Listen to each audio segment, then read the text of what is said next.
Bismillahirrahmanirrahim. Assalamualaikum warahmatullahi wabarakatuh. Alhamdulillahirabbil alamin. Hamdan katsiran thayyiban mubarakan fih. Mubarak alaihi kama yuhibbu rabbuna wa yarda.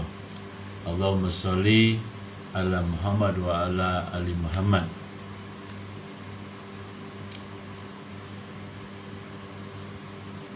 Selamat datang kembali di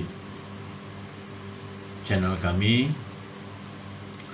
Hari ini kita akan menyelami jantung ajaran Islam, sebuah fondasi yang begitu mendalam namun seringkali disalahpahami. Apa itu? Syahadatain. Jadi kita akan mencoba membahas, menjelaskan tentang makna syahadatain. Dua kalimat yang mungkin Anda kenal, namun maknanya jauh melampaui sekadar hafalan. Sekarang pertanyaannya, apa itu syahadatain? Syahadatain atau dua kalimat syahadat adalah pilar pertama dari 5 rukun Islam. Ini adalah pintu gerbang menuju Islam, ikrar seorang muslim dan inti dari kepercayaan kita. Mengucapkan dua kalimat ini dengan keyakinan penuh mengubah seorang individu menjadi seorang muslim. Tapi lebih dari itu, ia membentuk seluruh cara hidup kita.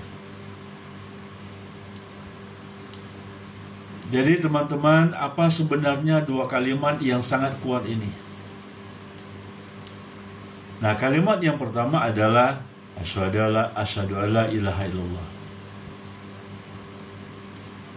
Asyhadu ini adalah suatu persaksian, sumpah, ikrar, janji. Jadi kalau kita mengucapkan ini berarti bukan sesuatu yang remeh-temeh, tapi sesuatu yang harus benar-benar kita laksanakan. Bagaimana kita melakukan ikrar atau sumpah terhadap orang di atas kita seperti Bapak Camat, Kepala Dinas, Wali Kota, Bupati, dan Gubernur.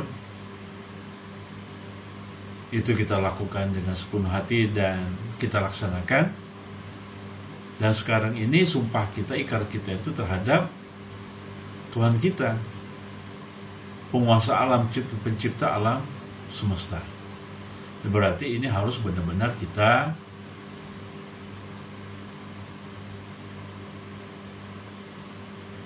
pahami dan juga kita laksanakan.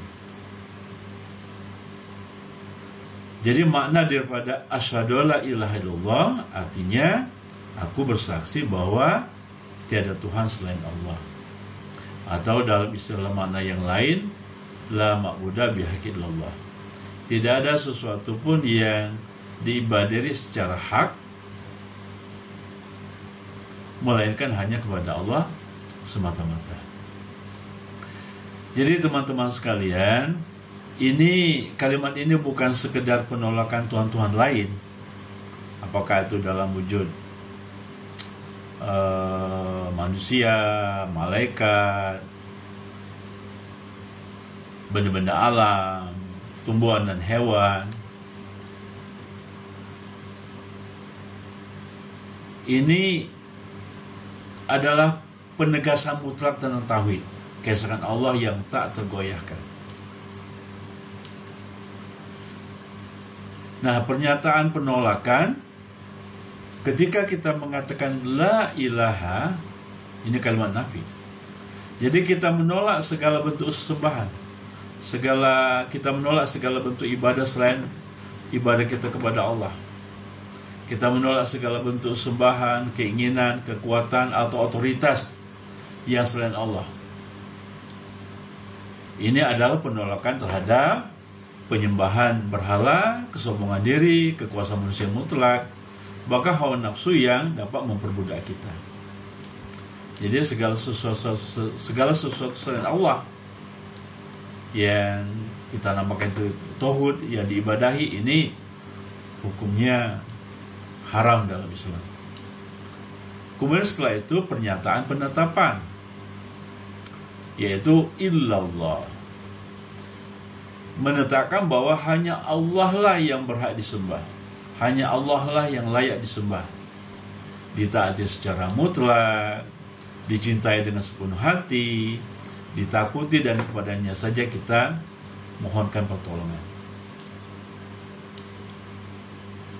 Nah, teman-teman sekalian, kalimat syahadatain ini adalah pembebasan diri dari segala bentuk perbudakan makhluk, menuju kemerdekaan hakiki dengan hanya menjadi hamba Allah. Jadi kita menjadi makhluk yang merdeka. Kita menjadi hamba hanya kepada Allah, zat pencipta alam semesta. Nah, makna ini mencakup tauhid rububiyah, tauhid uluhiyah, dan tauhid asma wa sifat. Di mana tauhid rububiyah itu maknanya adalah Allah sebagai pencipta, pemelihara sekalian alam.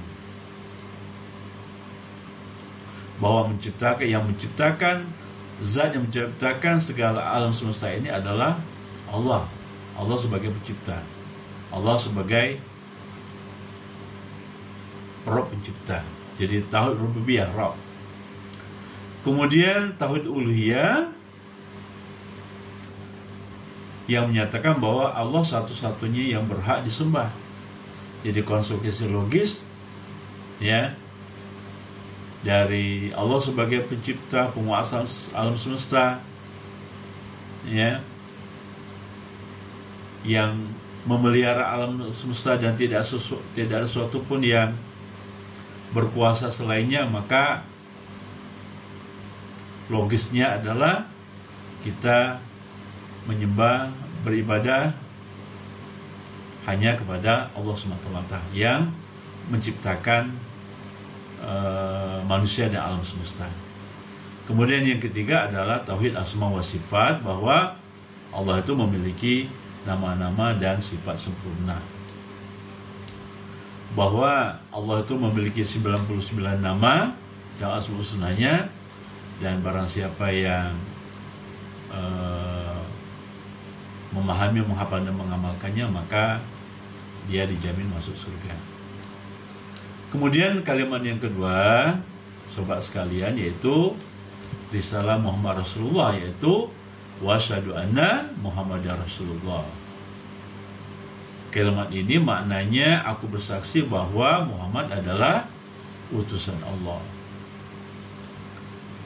Nah, kalimat ini melengkapi yang pertama. Setelah kita mengakui akan keesaan Allah, kita bersaksi bahwa Nabi Muhammad SAW adalah utusannya. Ini bukan sekedar pengakuan sejarah, melainkan komitmen. Artinya tersirat makna kita mengakui tadi, ikrar, sumpah janji bahwa kita beribadah, kita menuhankan Allah, dan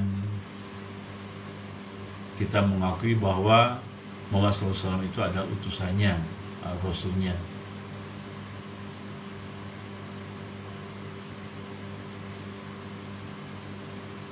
Kita beribadah sebagaimana yang sudah ditentukan oleh hamba yang terpilih, hambanya yang terbaik, yaitu Muhammad SAW. Nah, mengapa ini penting? Allah adalah satu, tetapi bagaimana kita mengenalnya, bagaimana kita beribadah kepadanya, dan bagaimana kita menjalani hidup sesuai kehendaknya? Jawabannya tentunya ada pada risalah kenabian Nabi Muhammad Sallallahu Alaihi Wasallam. Beliau adalah jembatan antara Allah dan manusia, pembawa wahyu dan teladan yang sempurna. Tentunya dari makna ini memiliki implikasi. Kesaksian ini berarti bahwa kita menerima ajaran beliau, mengikuti sunnahnya, meneladani al-haknya, dan membenarkan semua disampaikannya dari Allah. Kita tidak menyembah Muhammad, melainkan mengikuti ajarannya, karena itu adalah perintah Allah. Dan Allah telah memuji akan akhlak Rasulullah. Sesungguhnya di dalam diri Rasulullah terdapat keteladanan, suri tauladan yang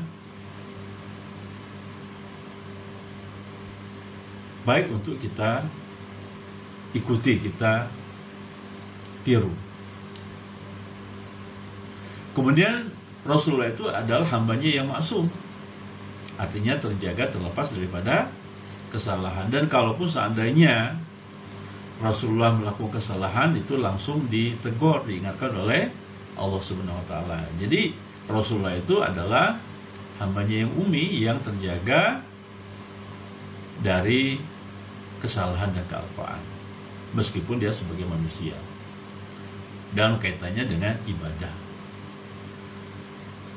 Nah, sobat sekalian, singkatnya tidak ada ibadah yang sah tanpa mengikuti apa yang dibawa oleh Nabi Muhammad SAW.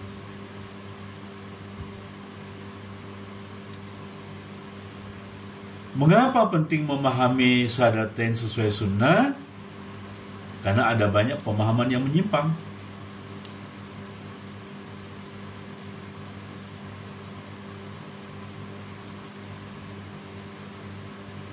Nah, makna Syahadatain ini bukan hanya ucapan. Syahadatain bukan mantra yang diucapkan tanpa pemahaman atau keyakinan. Ia harus keluar dari hati yang meyakini, diucapkan dengan lisan dan dibuktikan dengan perbuatan. Kemudian menolak syirik. Dengan memahami la ilaha illallah sesuai sunnah berarti secara aktif menjauhi segala bentuk syirik, segala bentuk menyekutukan Allah, baik dalam ibadah, keyakinan maupun ketaatan. Ini termasuk syirik kecil seperti riya, pamer, hingga syirik besar seperti menyembah selain Allah. Kemudian mengikuti Nabi dalam segala hal. Memahami Muhammad Rasulullah sesuai sunnah berarti mengikuti Nabi Muhammad SAW sebagaimana yang beliau ajarkan dan contohkan, tanpa menambah atau mengurangi. Ini berarti merujuk pada Al-Quran dan hadis sahih, bukan tradisi atau ajaran yang tidak berdasar. Konsekuensi dunia dan akhirat. Memahami dan mengamalkan Syahadatain dengan benar adalah kunci kebahagiaan di dunia dan keselamatan di akhirat, yang membebaskan jiwa dari kegelisahan dan memberikan tujuan hidup yang jelas. Jadi Al-Quran adalah petunjuk hidup kita. Kemudian Al-Quran itu dijelaskan dalam sunnah-sunnah Rasulnya atau hadis-hadis Rasulnya. Jadi sobat sekalian, Syahadatain itu bukan sekedar kartu identitas muslim. Ia adalah fondasi keyakinan, peta jalan kehidupan, dan komitmen abadi kepada Sang Pencipta dan utusannya. Ini adalah deklarasi kemerdekaan dari segala yang menyesatkan dan penyerahan diri total kepada kebenaran. Mari kita renungkan kembali makna Syahadatain dalam hidup kita. Apakah ia benar-benar telah meresap dalam setiap tarikan nafas, setiap keputusan, setiap tindakan kita? Apa makna Syahadatain bagi Anda? Bagikan pemikiran Anda di kolom komentar di bawah. Jika video ini bermanfaat, jangan lupa like, subscribe, dan nyalakan lonceng notifikasi agar tidak ketinggalan video kami berikutnya. Semoga Allah Azza wa Jalla senantiasa membimbing kita dalam memahami dan mengamalkan agamanya. Billahi taufiq wal hidayah. Assalamualaikum warahmatullahi wabarakatuh.